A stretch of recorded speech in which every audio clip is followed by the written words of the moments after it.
साथियों नमस्कार। साथियों 2 दिन पहले अरविंद केजरीवाल जेल से रिहा हुए और उनका बहुत ही जोरों शोरों से भव्य तरीके से दिल्ली में स्वागत किया गया है उनके समर्थकों द्वारा। आतिशबाजी की गई, पटाखे फोड़े गए, रॉकेट चलाए गए।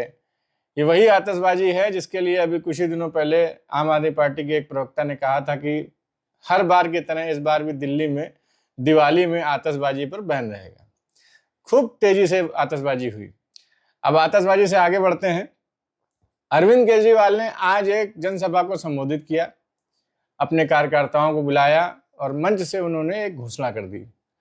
उन्होंने घोषणा ये करी कि 2 दिन के बाद या 2 दिन के अंदर वो मुख्यमंत्री पद से इस्तीफा देने वाले हैं। अब इस्तीफा देने वाले हैं कि इस्तीफा देने के उसमें और कोई मंशा है उनकी, ये तो वक्त बताएगा साथियों। मगर इस्तीफा क्यों देने वाले हैं ये जरा एक सोचने वाली बात है। उनका कहना ये है, अरविंद केजरीवाल जी का, कि मैं इस्तीफा दे दूंगा और उसके बाद जनता के बीच में जाऊंगा। जनता का जो मन होगा, दिल्ली की जनता का जो मन होगा, मैं वही करूंगा। दिल्ली की जनता अगर चाहेगी तो मुझे दोबारा मुख्यमंत्री की कुर्सी पे बैठाएगी। दिल्ली की जनता अगर चाहेगी तो मुझे नहीं बैठाएगी। ऐसा अरविंद केजरीवाल जी का कहना है।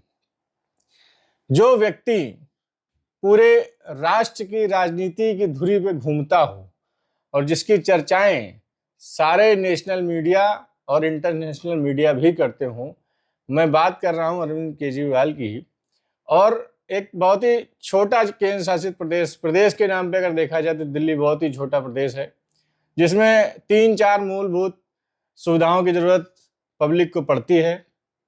उन मूलभूत सुविधाओं को अरविंद केजरीवाल ने पूरा किया और लगातार 13, 14, 15 साल से वो जीतते चले आ रहे हैं। 3-4 टर्म वो मुख्यमंत्री पद पे रहे हैं। ये 2-3 जो मूलभूत सुविधाएं हैं, पानी है, बिजली है, नाली है, सड़कें हैं, ये सब जो सुविधाएं हैं, ये सुविधाओं को उन्होंने पकड़ा, शिक्षा को उन्होंने पकड़ा और वो कंटिन्यू दिल्ली में मुख्यमंत्री पद पे रहे। अब बात करते हैं नेशनल लेवल की। तो नेशनल लेवल पे जो छवि केजरीवाल ने अपनी राजनीति की बनाई है, उसको कहीं ना कहीं उन्होंने आज सवालिया निशान खड़ा कर दिया है उस पर।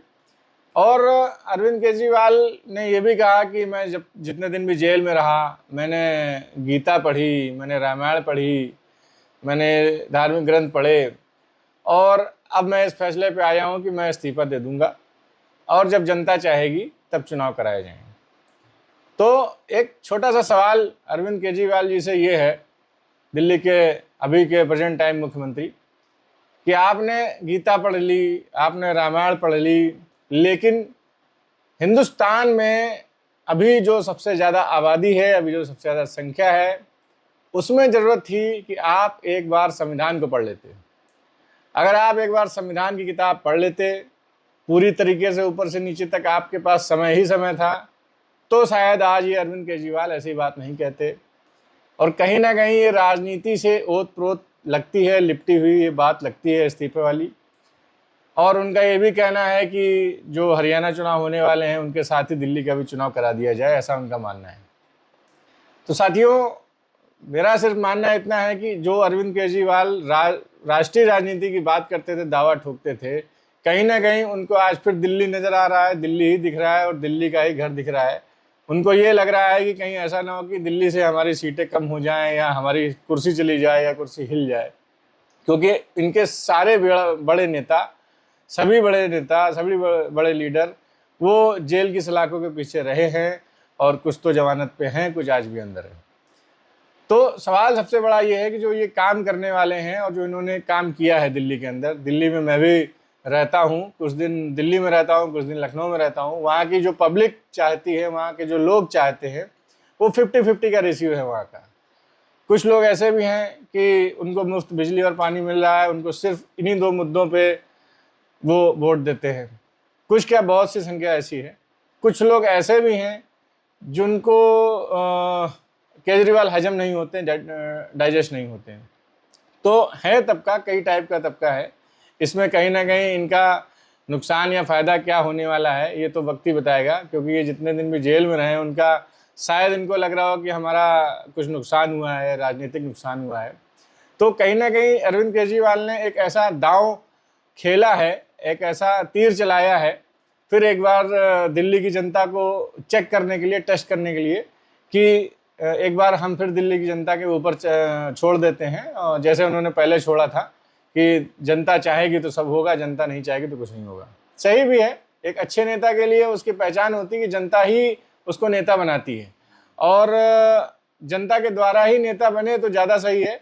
और होता क्या है कि कई बार मुद्दे ऐसे गड़बड़ हो जाते हैं, कई मुद्दे ऐसे छोटे पड़ जाते हैं कि उसमें जनता का ध्यान आकृष्ट ही होता है और जनता का ध्यान उस तरफ नहीं जाता है।